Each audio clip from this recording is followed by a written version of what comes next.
Don't worry, guys. We're not going to mention Scotland's defeat in the Euros last night. We're going to talk all things Rangers, as this is Glasgow Rangers Nation.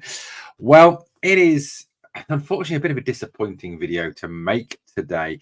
Why is it a bit of a disappointing video to make? Well, looks like we have missed out on some targets, even targets highlighted yesterday, and even one that looked to be nigh on done.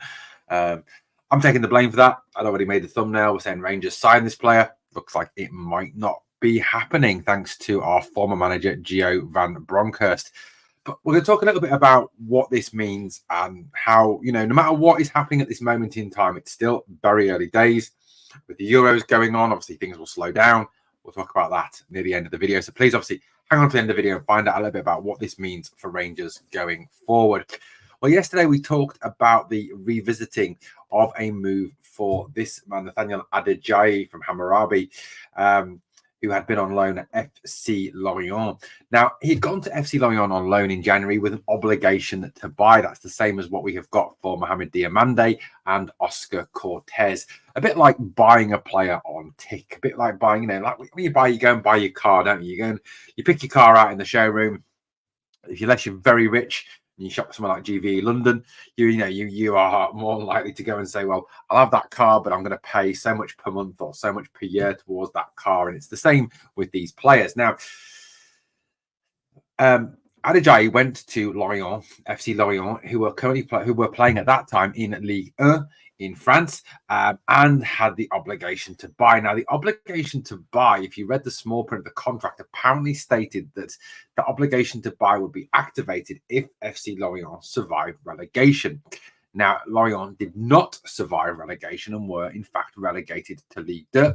Therefore, obviously, leading to strong reports that Adijei would return to Hammurabi. That contract would be null and void because the obligation to buy was, like I said, solely dependent, apparently contractually, on Lorient staying up, which they failed to do quite miserably. Now, even though Lorient have been relegated, reports in the French media yesterday and this morning suggest that and pretty much confirm that Adijei will join FC Lorient on a permanent basis this summer once the window is fully open. So apparently the story is that FC Lorient are paying Hammurabi £5.5 million to secure the services of Nathaniel Adijei, and I've also put into that significant add-ons and sell-on clauses into the contract as well. No words as yet as to what those sell-on or add-on clauses are, but it looks like that is a dead deal for Rangers, and Adijei, who was obviously previously linked last summer and last January with a move to Rangers, is not going to happen now, obviously, that he is off to FC Lorient. So not great news there. However, it does appear that 5.5 million is an awful lot to pay for a player like Adijei. Now, it does suggest that, if that is the price, does that mean Rangers were willing to pay £5.5 million for Adijei? Does that mean we were also willing to put on add-ons, sell-ons, etc., that clearly Hammurabi were looking for in the contract? Now, I don't know for certain. I don't know what the terms of our negotiations were with the club and his agent and etc.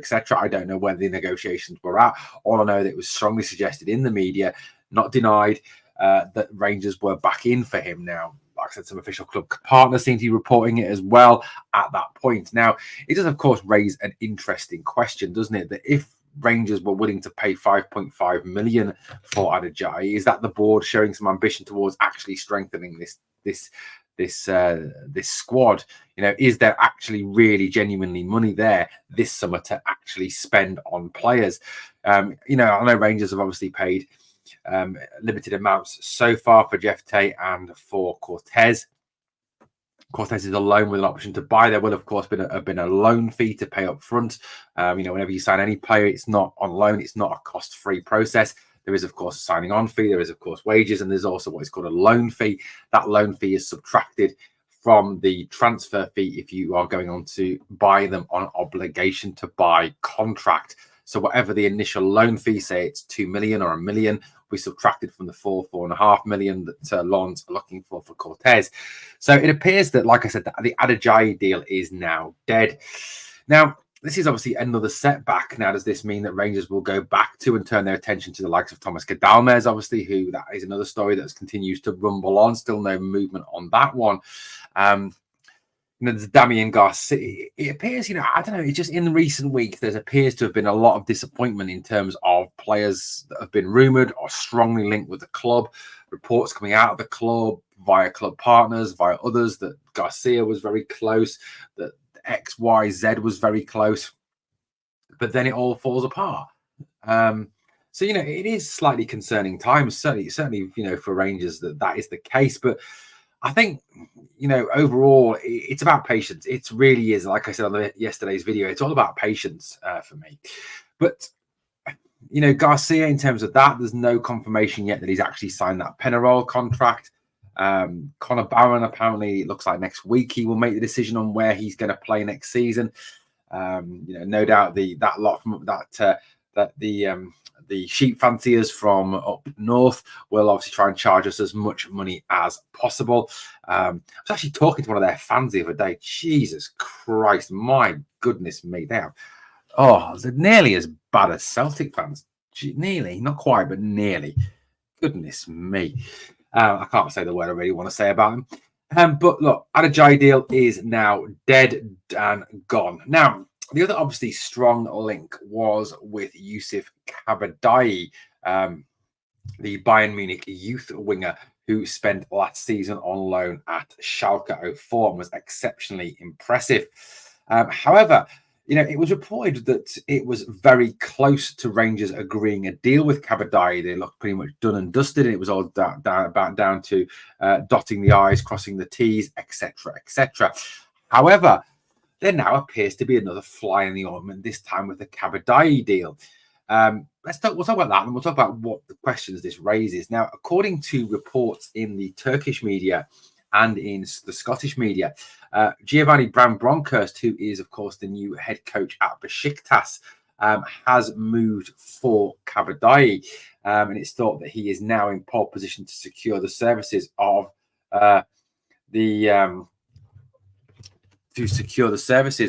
Kabadai for Besiktas. Obviously, Kabadai has links to Turkey, with them obviously having Turkish citizenship, obviously coming from a Turkish family in Germany. So, there is possibly, a desire to return to his homeland there, even though he was, of course, born in Munich. But again, strong suggestions that Kabadai could favour a move to Besiktas over a move to Rangers. I would imagine this is very much around first team opportunities and, of course, as well, wages, with the Turkish clubs often promising, not always paying, but promising large sums of money in return for services and in return for playing for the club. So, look, I don't know how true this is. I don't know where we're up to with this one, but it just seems, again, that it's another deal that seems to have been hijacked in the same way the Cordoba deal was hijacked in terms of Norwich coming in for him. This Adijei deal has obviously collapsed now. The Garcia deal has collapsed. It just kind of raised questions that, are we now struggling to get deals over the line? Are we getting to a point where we're kind of getting players to a certain point, but something is stopping them signing on the dotted line? Or is it that all these rumours are just pure rumours and just a pure load of crap that the media are coming out with? I think what's telling is, in the case of Adijei, in the case of Kabadai, in the case of Cordoba, these were all kind of more official links that were kind of not denied by the club, that were kind of allowed to run by the club. You can see the ones that, that are not, there's nothing there. The Lawrence Shankland deal, the club have obviously said there's no interest in Lawrence Shankland at all in this window.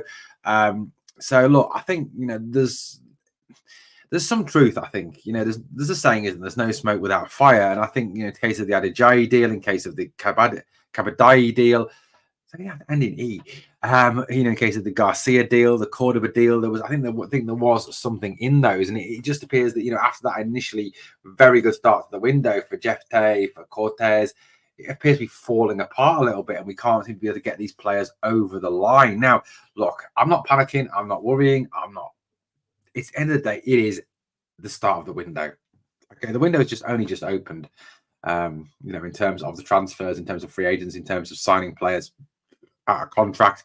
etc., etc. So, look, it is still early days, and the Conor Barron thing is still on the back burner. Whether he'll choose to come here or go down south, or whether the fact that that bunch of sheep fanciers on the north coast will try and fleece as much money out of us as possible.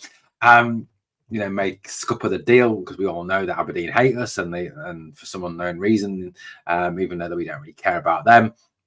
So, look, it's an interesting one, isn't it? We're kind of, I don't know, we're at this point now where we need to keep our faith, keep our calm, keep our cool, and just trust Coppen, trust the football board, not the board, the football board, trust Philippe Clement, that deals can be done and deals can be got over the line. Like I said, it is worrying. Of course, it's worrying. I'd rather have, be coming to you tonight and speaking about obviously signing Garcia, signing Adijei this week, signing Adijei this week.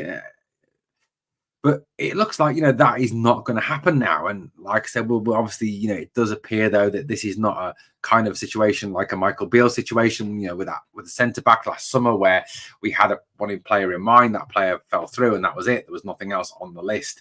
It does appear that there is like a sort of a NFL, NHL style war room, where there is a kind of a hierarchy of players, and then we're working our way through those lists, for covering different positions.